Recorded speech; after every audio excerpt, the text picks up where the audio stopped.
Mummy जी, mummy जी। अरे अरे क्या हुआ बहू, इतना गुस्सा क्यों कर रही है? मम्मी जी मेरे कपड़े कहाँ हैं? मेरे कपड़े भी प्रेस होके नहीं आए।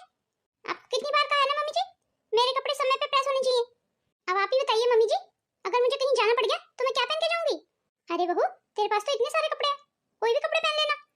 वैसे भी प्रेस के कपड़ों में तो तेरी बस एक ही साड़ी है, बाकी तो हम सब घर वालों के कपड़े हैं। देखो मम्मी जी बहुत हो गया, ये सब घर वालों के कपड़े ना आप खुद ही प्रेस किया करो, बाहर प्रेस कराने की जरूरत नहीं है। क्या जरूरत है मम्मी जी बाहर से प्रेस कराने की? कितने पैसे लग जाते हैं बाहर से प्रेस कराने में? आखिर मैं भी कितना ही करूं मम्मी जी, पैसे दे दे के मैं भी थक जाती हूँ। इस घर में तो जब से मैं आई हूँ तब से कमा ही रही हूँ, मैं भी कमा कमा के थक गई हूँ। मुझे तो ऐसे लगता है कई बार मेरी जिंदगी तो बची नहीं है, कुछ पूरी की पूरी खत्म हो गई है। मैं तो इस घर में जब से ब्याह के आई हूँ तब से आप लोगों के खर्चे पूरे कर रही हूँ। मेरी तो सारी की सारी तनख्वाह आप लोगों के खर्चे पूरे करने में ही खत्म हो जाती है, मेरे लिए तो कुछ बचता ही नहीं है। थोड़ा खर्चों पे लगाम लगाइए मम्मी जी, पता नहीं मेरी किस्मत फूटी थी तो इस घर में मेरी शादी हो गई। अरे बहू क्या हुआ, क्यों इतना गुस्सा कर रही है? बाबूजी आप तो घर के मामलों में नहीं पड़े ना, तो ये अच्छा है। आप तो भगवान का नाम लो और मंदिर में ही रहा करो, आप घर आते ही क्यों हैं? वैसे भी आपने पूजा पाठ के अलावा जीवन में कुछ किया तो है नहीं, पूरी जिंदगी आपने पुजारी बन के काट दी। आप मुझे ये बताइए बाबूजी, आपको भगवान ने क्या दिया? और तो और अपना नालायक और निकम्मा बेटा आपने मेरे मत्थे मर दिया। ये क्या बोल रही है बहू तू? हमारा श्रवण तो हीरा है, इस युग का श्रवण कुमार है। तेरे बड़े भाग्य थे जो तुझे श्रवण जैसा पति मिला है। हाँ ये बात सही है कि मेरा श्रवण तुझसे कम कमाता है। कम क्या, कुछ भी नहीं कमाता है, और जो कमाता है वो गरीबों को दे देता है। ये मत भूलिए बाबूजी, इस घर का सारा खर्चा मेरी तनख्वाह पे चल रहा है, ना कि आपके बेटे की। आप तो अपने बेटे को अपने साथ कहीं मंदिर का पुजारी बना लीजिए, उसी में उसकी भलाई है। अगर घर आपके बेटे के भरोसे चलता ना तो आप सब भूखे मर जाते। ये तो आप लोगों की किस्मत है कि मैं आप लोगों को बहू के रूप में मिली, नहीं तो मेरी जगह और कोई होती ना तो आप जैसे भिखारियों के ना 2 दिन भी नहीं रहती, कब की भाग गई होती। वो तो मैं ही हूँ जो पिछले 2 साल से आप सबके बोझ को उठाए फिर रही हूँ। ये मत भूलो बाबूजी, मैं हूँ तभी आप सबको रोटी मिल रही है। और आप मुझे बताइए बाबूजी, आपने पूरी जिंदगी कराई क्या है? सही कहा बहू तूने, मैंने पूरी जिंदगी कराई क्या है। और बाबूजी अब आप मंदिर जाइए, आपको पता है ना संडे है, मुझे घर में भीड़ बिल्कुल अच्छी नहीं लगती है। आप अभी चले जाइए और फिर शाम को आना जब सोने का समय हो। और आप क्या कर रही हैं मम्मी जी यहाँ खड़े होके? जाइए किचन में कुछ अच्छा सा बना लीजिए मेरे लिए, मुझे बहुत तेज भूख लग रही है। खाना बन जाए तो मुझे बता देना, मैं कमरे में भी आराम कर रही हूँ। और हाँ मम्मी जी, आज संडे है ना, अपनी किसी बेटी को घर पे मत बुला लेना, खामखा मेरा खर्चा बढ़ जाता है, क्योंकि वो आएंगी तो उनके लिए विदा भी चाहिए, बिना पैसे लिए तो वो जाती नहीं है फिर। और हाँ मम्मी जी एक बात और, आजकल मैं देख रही हूँ आपकी बहुत यारी दोस्ती बढ़ गई है। आपको तो पता है ना मम्मी जी, मुझे बाहर के उल्फिजुल लोग बिल्कुल पसंद नहीं है। इस घर में रहना है ना मम्मी जी तो मेरे उसूलों के हिसाब से रहना पड़ेगा। मुझे ये बिल्कुल पसंद नहीं है कि आपकी कोई यार दोस्त इस घर में आए, मुझे घर में भीड़ बिल्कुल पसंद नहीं है। अब चाहिए ना मम्मी जी, क्या सोचने लगी? मेरे लिए कुछ अच्छा सा खाना बना लीजिए। और हाँ मम्मी जी, आज सारा खाना मेरी पसंद का होना चाहिए। आइए, इस युग के श्रवण अवतार, आपकी कमी थी इस घर में, आज आपके खाने के ठेले पे कुछ कमाई हुई या आज भी गरीबों में बांट दिया? नहीं मधु, आज भी कोई बचत नहीं हुई।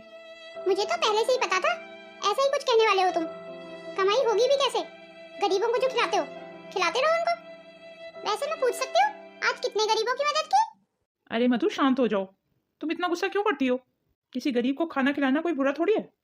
कभी कभी घर में पत्नी के लिए भी राशन ले आया करो, पत्नी की भी मदद कर दिया करो। मैं भी तो गधा बन के तुम लोगों के लिए कमाई जा रही हूँ। अरे तो मधु, भगवान ने तुम्हें इतना कुछ दिया तो हुआ है, इतनी अच्छी तनख्वाह है तुम्हारी, इतनी अच्छी नौकरी है तुम्हारी, फिर क्यों गुस्सा कर रही हो? और सबसे बड़ी बात, तुम मुझसे ज्यादा कमाती हो। हे भगवान, आप सुन रहे हो ना भगवान, कहाँ हो आप भगवान? ये कैसा आदमी दे दिया आपने मुझे, इसे कोई बात बुरी नहीं लगती? तुम्हें पता है श्रवण, मेरे सारी दोस्त है ना, उनके आदमी कहाँ से कहाँ पहुँच गए हैं, कितनी तरक्की कर रहे हैं, और एक तुम हो जो खाने का ठेला भी सही से नहीं चला पा रहे हो। अरे मधु मैं तो भूल गया, आज तो संडे है, तुम्हारी तो छुट्टी है आज। तुम ना एक काम करो, अंदर जाके आराम करो। उफ, इस आदमी का कुछ नहीं हो सकता। और माँ कैसी हो आप ना मधु की बातों को दिल पे मत लिया करो। और अगर माँ मधु ने कुछ कड़वे शब्द बोले हो ना आपको, तो मधु की तरफ से मैं आपसे माफी मांगता हूँ। अरे बेटा, बहू की बात का क्या बुरा मानना है तो वो हमारी अपनी ना। अब 5 उंगलियां बराबर तो नहीं होती, और वैसे भी जो गाय दूध देती है उसकी लात तो खानी पड़ेगी। ठीक कहा माँ आपने। और वैसे भी माँ, अगर हम 4 बातें मधु की सुन भी लेंगे तो हमारा क्या ही बिगड़ जाएगा। अभी उसके अंदर गुस्सा और नफरत भरी हुई है, आप देखना माँ, एक दिन वो हमारी तरह हो जाएगी। अरे अरे माँ क्या हुआ, एकदम उदास कैसे हो गई? तेरी अच्छाइयां बहू को क्यों नहीं दिखाई देती हैं? क्या इस दुनिया में सब कुछ पैसा ही है? अच्छाई का कोई मोल नहीं है?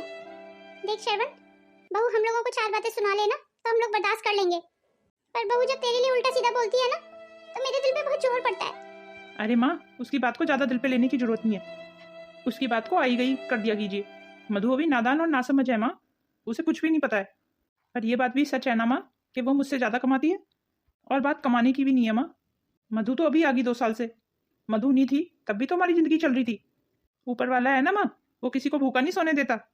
तुझे पता है श्रवण, मधु कई बार बहुत कड़वा बोल जाती है, और आज तो उसने तेरे बाबूजी की बेइज्जती कर दी।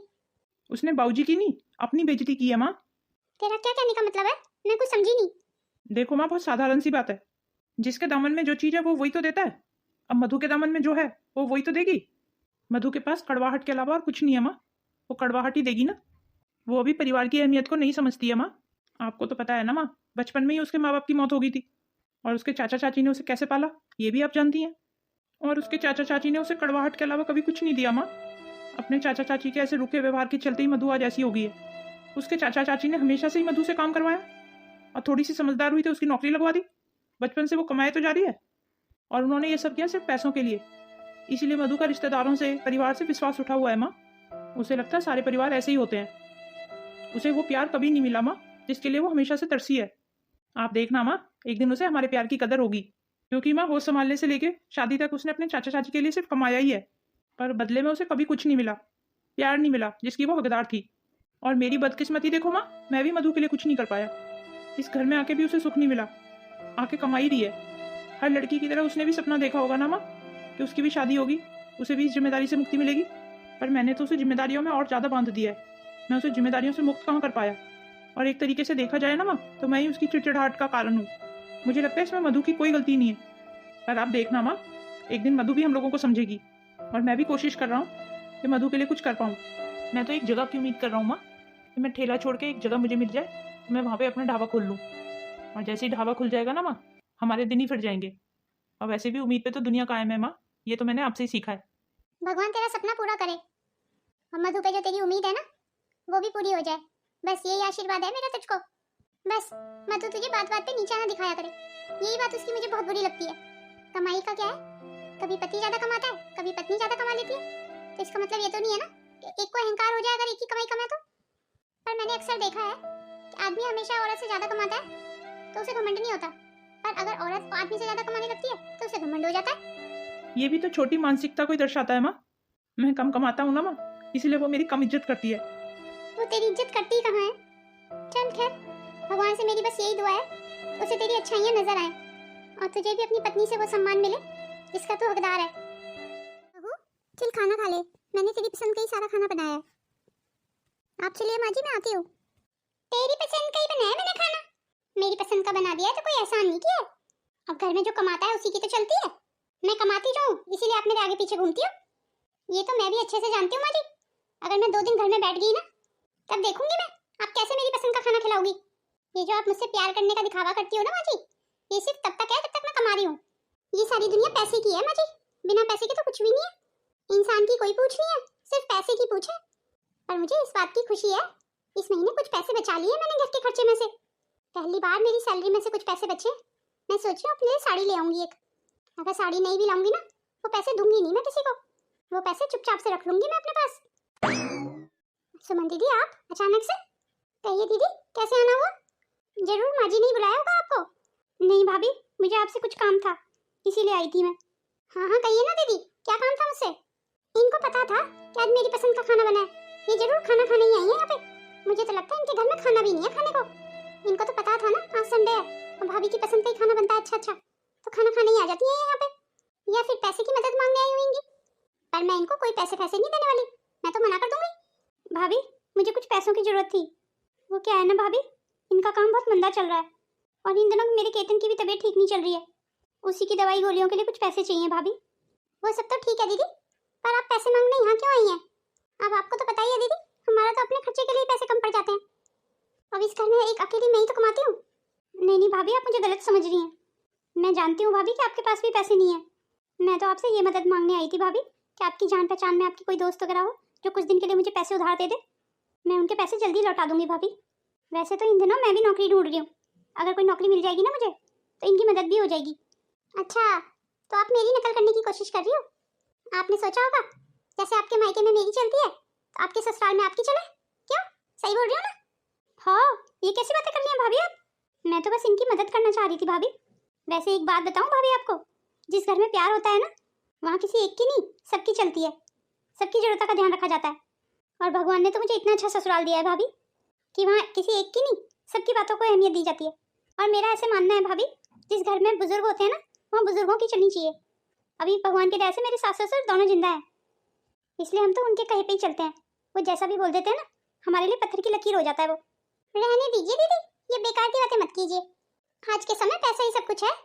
अब आप मुझे ही देख लो, मैं कमाती हूँ इसीलिए तो सब मेरे आगे पीछे घूमते हैं। और तो और मेरी 4 बातें भी सुनते हैं। और मुझे ये भी पता है जिस दिन मैं कमाना छोड़ दूंगी ना, उस दिन मुझे नहीं लगता मुझसे कोई बात करना भी पसंद करेगा। इसका मतलब तो ये हुआ भाभी, इन 2 सालों में आपने मेरे परिवार को अच्छे से समझा ही नहीं। अभी मेरे श्रवण भैया को आपने समझने की कोशिश ही नहीं की। इसका मतलब श्रवण भैया की नज़र में पैसों की कोई अहमियत नहीं है भाभी, उनके लिए परिवार ज़्यादा जरूरी है। मेरे श्रवण भैया तो हमेशा दूसरों के लिए जीते हैं भाभी, वो अपनी खुशी को बाद में रखते हैं, दूसरों की खुशी को पहले रखते हैं। और आप तो उनकी पत्नी हो भाभी, उसके बाद भी ऐसी बातें बोल रही हो। मेरे श्रवण भैया में बहुत धैर्य है भाभी, लालच छल कपट ये सब तो मेरे भैया जानते ही नहीं है। और जल्दी आपको भी पता चल जाएगा भाभी कि मेरे इस मायके में पैसों को नहीं रिश्तों को अहमियत दी जाती है भाभी। ठीक है भाभी, फिर चलती हूँ। अच्छा हुआ चलेगी, बड़ी आई मुझे परिवार की परिभाषा बताने वाली। आज मैं कमा रही हूँ तभी तो तुम्हारी भी हिम्मत होगी ना पैसे मांगने की मुझसे। जिस दिन मैं कमाना बंद कर दूंगी ना, तुम भी भूल जाओगी कौन भाभी किसकी भाभी। सबको अच्छे से जानती हूँ मैंने अपने मायके में यही देखा है। वसुंधरा, कोई बात है क्या? कुछ खोई खोई सी लग रही है। अभी सुमन आई थी, वो केतन के इलाज के लिए उसे कुछ पैसों की जरूरत थी। शायद बहू से कुछ पैसों की मदद मांगने आई थी और मैं चाह के भी उसकी मदद नहीं कर पाई। कैसी माँ हूँ मैं जो अपनी बेटी की मदद नहीं कर पाई। उसे बस थोड़े से ही तो पैसे चाहिए थे, मैं वो भी नहीं दे पाई उसे। भगवान इतना लाचार कभी किसी माँ को ना बनाए। तो क्या फिर मधु ने उसकी मदद कर दी? आपको लगता है कि बहू उसकी मदद करेगी? और बहू भी कहाँ से ही मदद कर देती उसकी। बहू की तो वैसे ही सारी तनख्वाह घर में ही खर्च हो जाती है। चल तू परेशान मत हो, भगवान कहीं ना कहीं से सुमन की मदद कर देगा। चलो भगवान करे ऐसा ही हो। माँ जी, मेरा खाना लगा दिया? हाँ बहू, तेरा खाना बना दिया मैंने और लगा भी दिया है, जा तू खाना खा ले। अच्छा बहू, मैं ये पूछ रही थी, तेरे पापा को भी पनीर की सब्जी बहुत पसंद है, जो मैंने तेरे लिए बनाई है पनीर की सब्जी, उसमें से थोड़ी सब्जी तेरे पापा को भी दे दूं? ओहो माँ जी, अब बाबूजी इस उम्र में पनीर की सब्जी खा के कहाँ जाएंगे? उनका हाजमा खराब हो जाएगा माँ जी। अरे वसुंधरा, तू भी ना बच्चों जैसी बातें करती है। मुझे नहीं खानी पनीर की सब्जी कोई। तूने जो मेरे लिए आलू बनाया ना, वही लिया मेरे लिए। अब तो सुन लिया ना माँ जी आपने, मैं एक ही दिन तो ढंग से खाना खाती हूँ संडे को, उसमें भी आप सब लोग अपनी टांग अड़ाते हो बीच में। आपको तो पता है ना मम्मी जी, पनीर कितना महंगा है। और पापा को पनीर इतना ही अच्छा लगता है ना, तो अपने बेटे को बोलो, वो लेके आएंगे उनके लिए पनीर। ठीक है बहू, तू इतना गुस्सा क्यों कर रही है? मैं श्रवण को बोल दूंगी, वही अपने पापा के लिए पनीर ले आएगा। हाँ हाँ माँ जी, तो मंगा के देखना ना, मैं भी देखती हूँ कितना लेके आता है आपका बेटा। अरे बहू, तू इतना गुस्सा क्यों कर रही है? मैंने तो सिर्फ पनीर की सब्जी लेने के लिए तुझसे पूछा था, मैंने ली तो नहीं है ना। और वैसे भी जब परिवार में रहते हैं ना, तो यूँ खाने पीने के लिए लड़ाइयाँ नहीं करते। और मैंने अपने बच्चों को हमेशा यही सिखाया है कि खाने पीने के लिए कभी लड़ाई नहीं करनी चाहिए।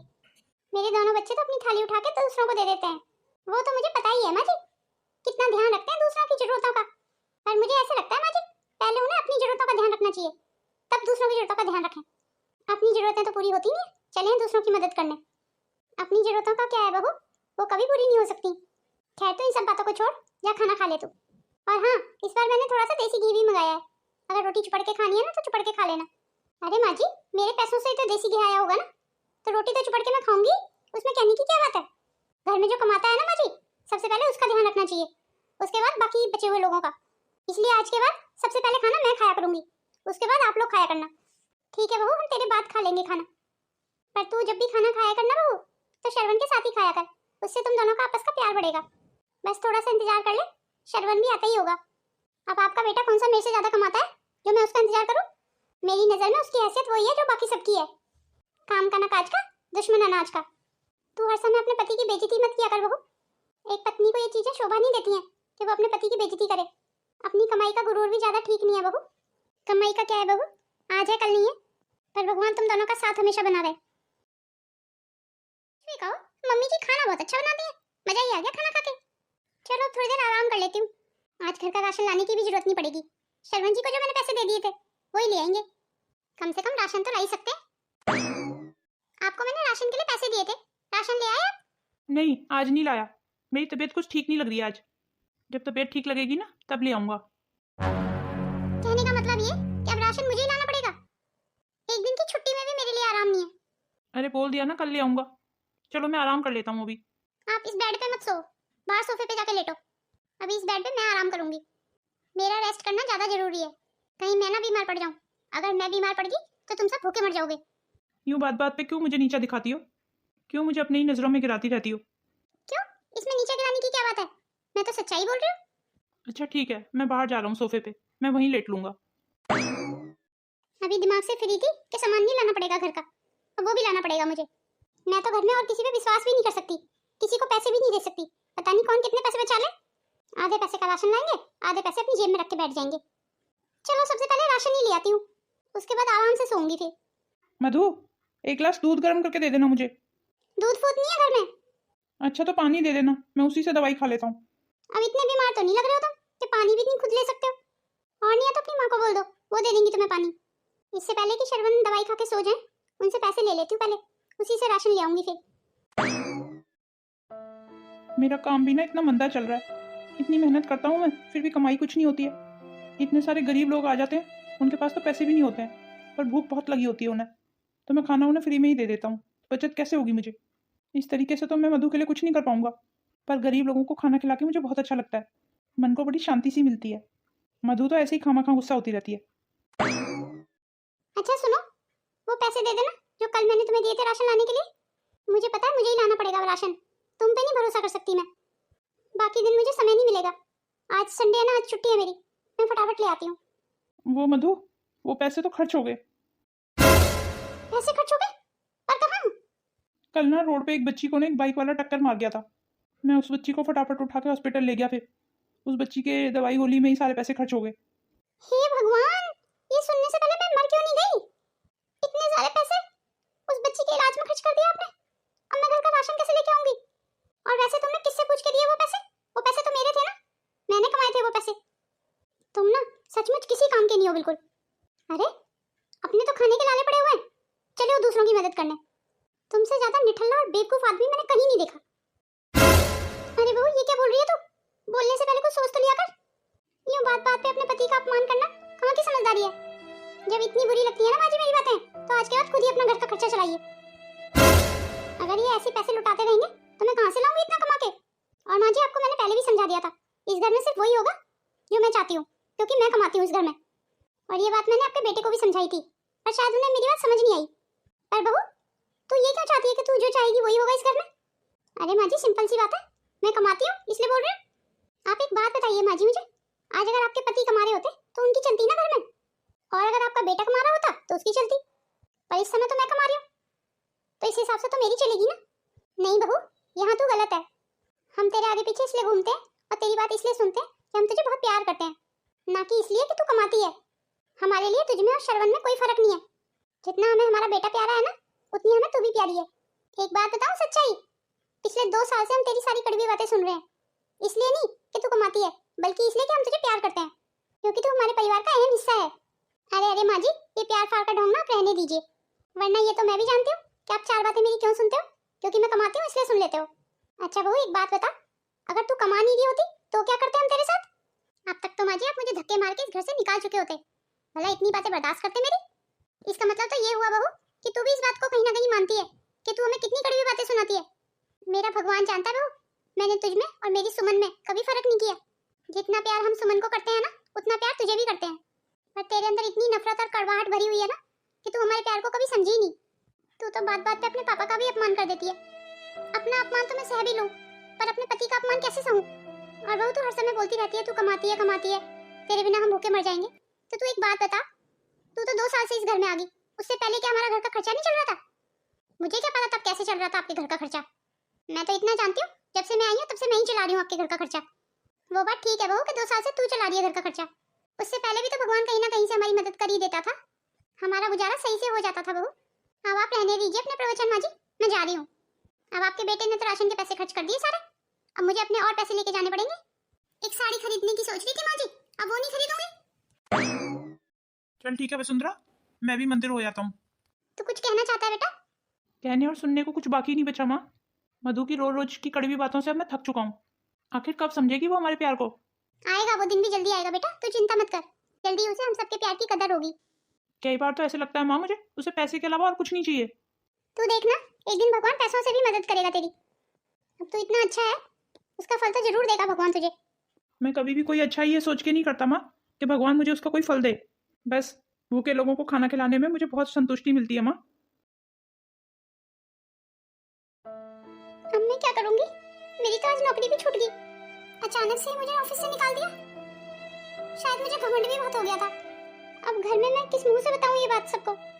सब कितना हंसेंगे मुझ पे। अभी तक मैं सबको 4 बातें सुनाती थी, अब सब मुझे 4 बातें सुनाएंगे। एक नौकरी के दम पे तो मैं सब पे धाक बनाने की कोशिश कर रही थी। अरे बहू तू आ गई? ला अपना बैग मुझे दे दे, मैं अंदर रख देती हूँ। चाय वगैरह बना लाऊं तेरे लिए? क्या हुआ? तू मुझे कुछ उदास सी लग रही है। सब ठीक तो है? माँ जी मेरी नौकरी छूट गई, पर अब आप मुझे इस घर से निकालेंगी तो नहीं ना माँ जी? अरे अरे मधु बेटा, ये क्या बोल रही है तू? भला तुझे तेरे ही घर से कौन निकालेगा? क्या बोला माँ जी आपने? मेरा ही घर? मतलब ये मेरा ही घर है? अब भी ये मेरा ही घर रहेगा? और रही बात तेरी नौकरी की, तो छूटने दे, छूट गई तो उससे क्या फर्क पड़ रहा है? पर माँ जी घर का खर्चा, जब घर में बड़े होते हैं ना तो छोटों को टेंशन करने की जरूरत नहीं होती, और परिवार के मायने ही होते हैं। कहने का मतलब माँ जी, अगर मेरी नौकरी छूट गई है तो उस बात का फर्क किसी पे नहीं पड़ेगा। पर मुझे तो लग रहा था माँ जी आप सब मुझ पे ताने कसेंगे, मेरी हंसी उड़ाएंगे। ना तो कोई तुझ पे ताने कसेगा और ना कोई हंसेगा। मैं तो बोलती हूँ तो कुछ भी इतना ज्यादा सोचना बंद कर दे। छूट गई तो छूटने दे नौकरी, उससे क्या फर्क पड़ रहा है? चल मैं तेरे लिए चाय बना देती हूँ। अरे ये तो सुमन दीदी का फोन आ रहा है। जरूर उनको पैसे की मदद चाहिए होगी। अब मैं उनको कहाँ से पैसे दूंगी? रहने देती हूँ, फोन ही नहीं उठाती हूँ उनका मैं। अब तो मेरी खुद की नौकरी नहीं है, तो मैं इनकी पैसे से कहाँ से मदद कर दूँ? बहू मैंने तेरा खाना लगा दिया है, चल खाना खा ले। जी माँ जी आप चलिए, मैं आती हूँ अभी। अब तो मेरी नौकरी भी नहीं है, उसके बाद भी माँ जी ने मेरे लिए खाना लगाया। कहीं मैंने माँ जी को समझने में गलती तो नहीं कर दी? अरे सुमन दीदी आप यहाँ? माफ कीजिएगा दीदी, मैं आपके लिए पैसे का इंतजाम नहीं कर पाई। आपके लिए पैसे का क्या इंतजाम करती दीदी, मेरी तो खुद नौकरी छूट गई। भाभी आज आपने फिर मुझे गलत समझ लिया। क्या मतलब दीदी, मैं कुछ समझी नहीं। आपको क्या लगा मैं आपसे पैसे मांगने आई हूँ? तो फिर आप किस लिए आई हैं? मैं आपसे पैसे मांगने नहीं, आपको पैसे देने आई हूँ। मैं कुछ समझी नहीं दीदी। शायद आपको पता नहीं है भाभी, मेरी नौकरी लग गई थी और घर का सारा खर्चा पर्चा चला के कुछ पैसे मैंने बचा लिए थे, वही पैसे मैं आपको देने आई हूँ। आपको कभी भी पैसे की जरूरत पड़ सकती है ना भाभी, इसीलिए। नहीं नहीं दीदी, ये पैसे मैं आपसे नहीं ले सकती। पैसे तो आपको लेने पड़ेंगे, चलिए लीजिए। ठीक है भाभी अब चलती हूँ। दीदी उठिए तो सही, कुछ खा के जाइए। नहीं नहीं भाभी, खाना तो मैं अपने घर पे ही खाऊंगी सबके साथ। अभी सब मेरा इंतजार कर रहे होंगे, पहले मैं सबको खाना खिलाऊंगी, उसके बाद खाऊंगी खुद। मैं भी ना कितना गलत सोचती थी सबके बारे में। मैंने इनका फोन नहीं उठाया तो पैसे घर ही देने चली आई। मेरे पास तो उस दिन पैसे थे, तब भी मैंने इनकी मदद नहीं की थी। इनको कितनी जरूरत थी उस दिन, इनका बेटा बीमार था, मुझे तो इतनी जरूरत भी नहीं है, फिर भी इतना ध्यान था इनको मेरा कि पैसे घर पे ही देने चली आई। ये कैसे से लोग हैं? ये मेरे चाचा चाची की तरह तो नहीं है बिल्कुल भी। मुझे तो लगता था सब लोग मेरे चाचा चाची की तरह होते हैं। अब तो इतने दिन हो गए मुझे, मैं कमाती भी नहीं हूँ, फिर भी सब मेरी परवाह करते हैं। पैसों को नहीं, मुझे अहमियत देते हैं। कुछ भी तो नहीं बदला है, सब पहले की तरह ही है। और भगवान की तरह से सब खर्चा पानी भी सही चल रहा है, तो मुझे ये अहंकार कैसे हो गया? मैं इस घर का खर्चा चला रही हूँ, इसी अहंकार के चलते मैंने अपने पति का इतना अपमान कर दिया। पति का क्या, मैंने तो घर में सबका ही अपमान किया। मैं सबसे माफी मांग लूंगी। इस दुनिया में अभी भी अच्छे लोग बचे हुए हैं, इसका मतलब इस घर में आके मुझे पहली बार एहसास हुआ मैं भी जिंदा हूँ। नहीं तो हमेशा से मुझे तो यही लगता था मैं तो सिर्फ कमाने के लिए ही पैदा हुई हूँ। मेरे चाचा चाची ने तो मुझे यही सिखाया था कि इंसान की कोई वैल्यू नहीं है, सिर्फ पैसों की वैल्यू होती है। पर इस घर में आके मुझे पहली बार पता चला कि पैसे की नहीं, इंसान की भी वैल्यू होती है। आखिर क्या कुछ नहीं कहा मैंने सबके लिए? घर में सबकी कितनी बेइज्जती की, कितना कड़वा बोला, कितना जहर उगला, उसके बाद भी सबने मुझे इतनी आसानी से माफ कर दिया। अरे बहू तेरा खाना ठंडा हो रहा है, तू आई नहीं अभी तक। माँ जी आज मैं खाना इनके साथ खाऊंगी, मैं आज इनका इंतजार करूंगी। माँ जी मुझे माफ कर दीजिए माँ जी, मैंने आप लोगों का बहुत दिल दुखाया, पर अब मैं अपनी गलतियों को सुधारना चाहती हूँ। चल उठ जा बहू और रोना बंद कर, और माफी मुझसे नहीं अपने पति से मांगना। तूने उसका बहुत अपमान किया है। मैंने तो घर में सबका ही अपमान किया है माँ जी।